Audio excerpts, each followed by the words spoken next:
북중미 월드컵 첫 경기. 한국은 체코를 상대로 2대1 승리를 거두었습니다. 이에 대한 일본 반응입니다. 체코의 롱스로인 비거리와 정밀도가 너무 위협적이어서 웃음이 나올 수준이었다. 종반에도 밀어붙였고 2점째가 취소되지 않았더라면 어떻게 되었을까? 점유율과 슈팅 수는 한국이 앞섰지만 그렇게까지 차이는 없었다. 양팀 키퍼의 선방도 눈에 띄었다. 얼핏 들으면 매우 객관적인 분석처럼 보입니다. 체코의 롱스로인이 위협적이었다. 종반에 체코가 밀어붙였다. 취소된 골이 인정되었다면 결과가 달라졌을 수도 있다. 맞습니다. 체코는 강했습니다. 특히 높이와 피지컬은 확실히 위협적이었습니다. 롱스로이는 단순한 던지기가 아니라 거의 세트피스 하나였습니다. 한국 수비 입장에서는 매번 코너킥을 막는 듯한 압박을 받아야 했습니다. 하지만 문제는 그 다음 문장입니다.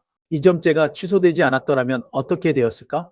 이 말에는 은근한 전제가 깔려 있습니다. 한국의 승리는 확실한 실력 차이가 아니라 취소된 골 덕분에 얻은 행운이었다는 뉘앙스입니다. 하지만 체코의 골이 취소된 것은 운이 아니었습니다. 심판의 감정적 판단도 아니었습니다. 그 장면은 반자동 오프사이드 판독 기술, 즉 SAOT가 짚어낸 장면이었습니다. 과거처럼 주심이 귀에 손을 대고 오랫동안 VAR 판독을 기다리던 시대와는 다릅니다. 이제 오프사이드는 감이 아니라 데이터로 판단됩니다. 발끝 하나, 어깨 하나, 몸의 일부가 라인을 넘었는지 아닌지를 시스템이 냉정하게 잡아냅니다. 그 골은 아깝게 취소된 골이 아니라 인정될 수 없는 골이었습니다. 그러므로 그 골이 인정되었다면이라는 말은 축구적 상상이 아니라 반칙 상황을 없는 일로 만들고 싶은 감정에 가깝습니다. 더 중요한 것은 경기 전체의 질입니다. 체코는 분명 위협적인 장면을 만들었습니다. 하지만 그 방식은 대부분 피지컬, 높이, 롱볼, 세트피스에 집중되어 있었습니다. 반면 한국은 경기 내내 공을 소유하고 중앙과 측면을 오가며 공간을 만들었습니다.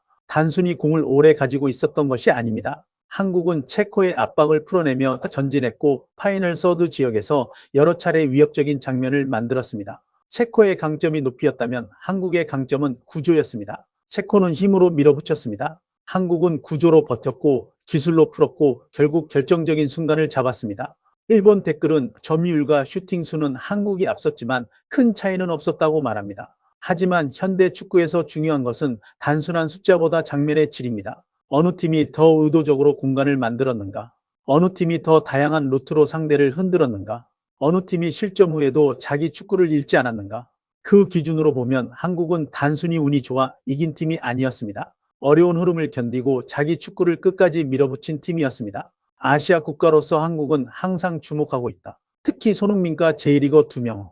그 J리거 골키퍼는 1실점은 했지만 꽤 좋은 퍼포먼스였다. 손흥민은 베스트 컨디션이 아닌지 찬스가 있어도 결정짓지 못하는 장면도 있어서 조금 저조한 활약이었다. 또 다른 댓글은 이렇게 말했습니다. J리그 출신들이 나와서 일본 축구에 어필도 되니까 더 좋은 일이다.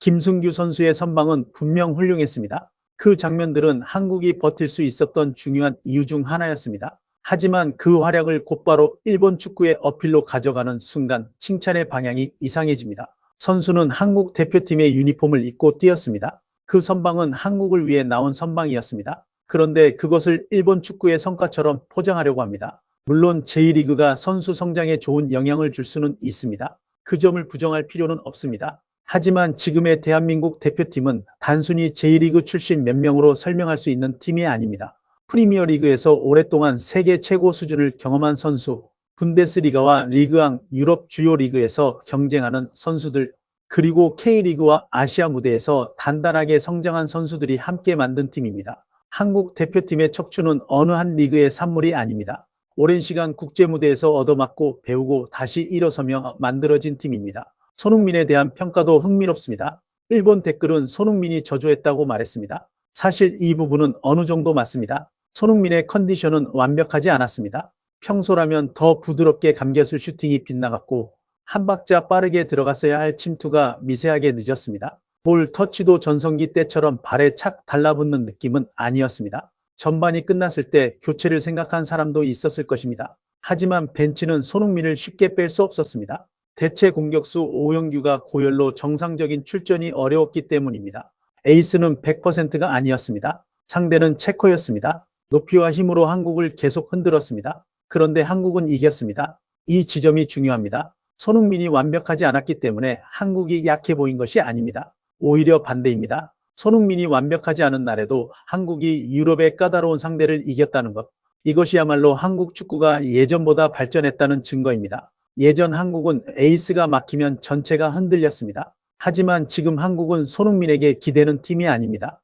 에이스가 흔들리는 날에도 버티는 수비가 있고, 중원에서 템포를 조절하는 선수들이 있고, 측면에서 균열을 만드는 자원들이 있습니다. 손흥민의 부진은 한국의 한계가 아니라 한국의 깊이를 보여준 장면이었습니다. 이건 대단하네요. 놀랐습니다. 훌륭해요. 한국의 본무대에서의 승부 강함은 비정상적이라고 생각합니다. 하마평에서는 엉망이어도 강한 멘탈로 본무대의 강한 이미지입니다. 일본은 연습 경기에서는 강하고 본무대에서는 어라? 하는 곳에서 넘어집니다. 각 대회에서 한국의 성적을 웃돈 적이 없기 때문에 우선은 아시아 넘버원인 한국을 넘는 것이 가장 큰 목표 아닐까요? 이 댓글은 가장 많은 비공감을 받았습니다. 왜 이렇게 많은 비공감을 받았을까요? 이 댓글은 일본 축구 팬들이 듣고 싶어 하지 않는 말을 했기 때문입니다. 한국은 늘 불안해 보입니다. 대회 전에는 비판이 많습니다. 감독이 흔들리고 전술이 흔들리고 여론도 흔들립니다. 그런데 막상 본무대에 들어가면 이상하게 버팁니다. 매끄럽지 않아도 버팁니다. 화려하지 않아도 버팁니다. 상대가 강해도 끝까지 물어뜯습니다. 이것이 일본 입장에서는 가장 불편한 지점입니다.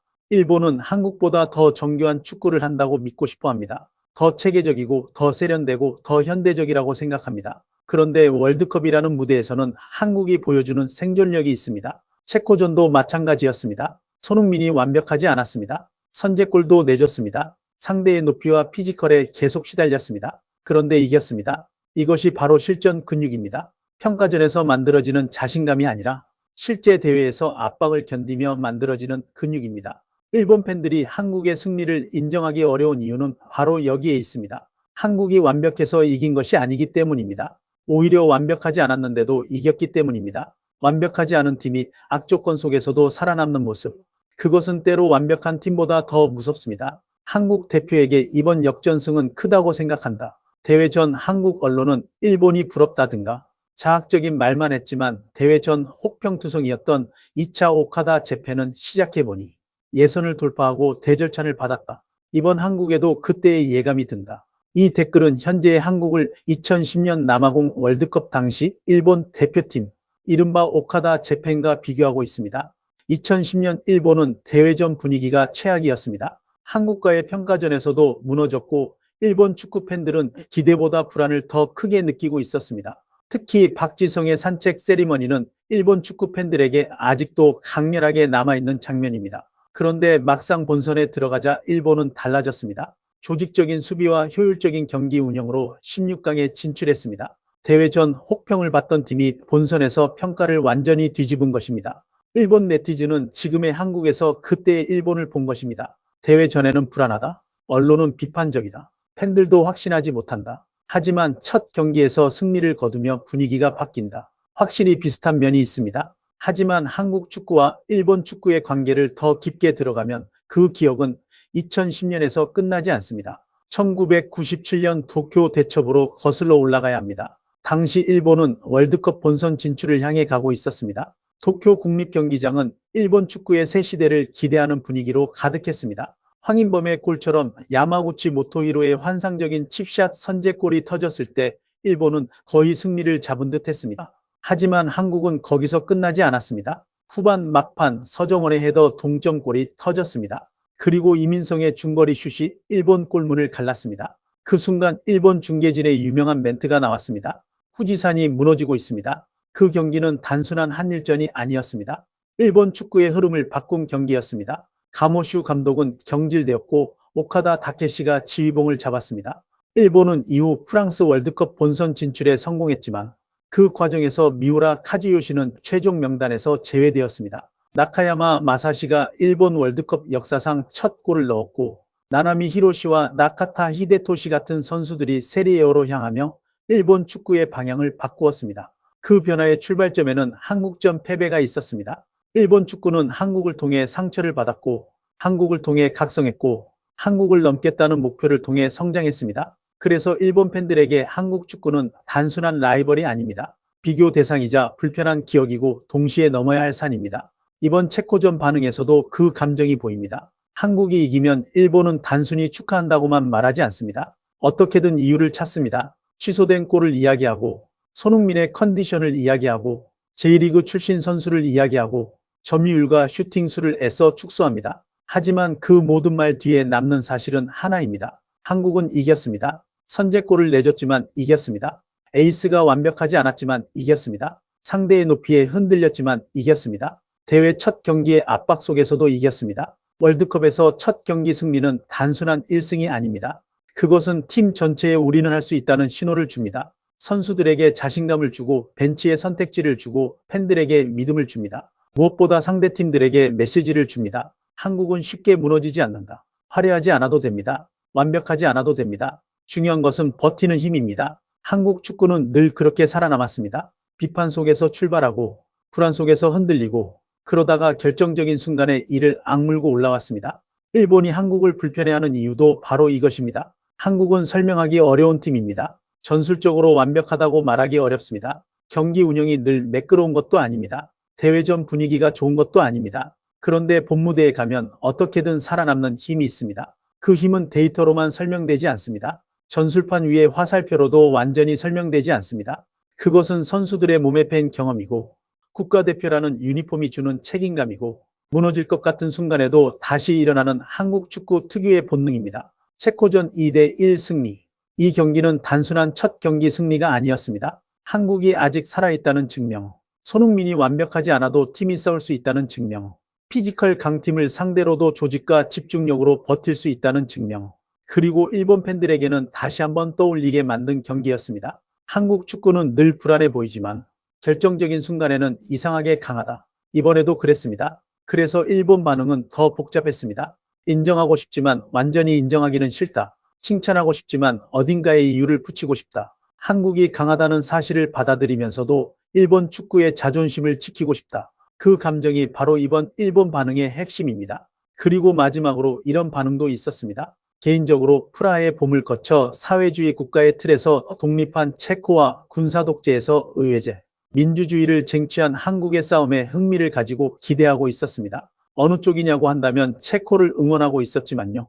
이 댓글은 축구를 역사와 이념의 프레임으로 바라봅니다. 물론 체코와 한국은 모두 굴곡 많은 현대사를 가진 나라입니다. 체코는 프라하의 봄과 민주화의 기억을 가지고 있고 한국 역시 군사독재를 넘어 민주주의를 쟁취한 역사를 가지고 있습니다. 그 관점 자체가 틀린 것은 아닙니다. 하지만 그날 경기장에서 정말 드러난 것은 거창한 역사 해석이 아니었습니다.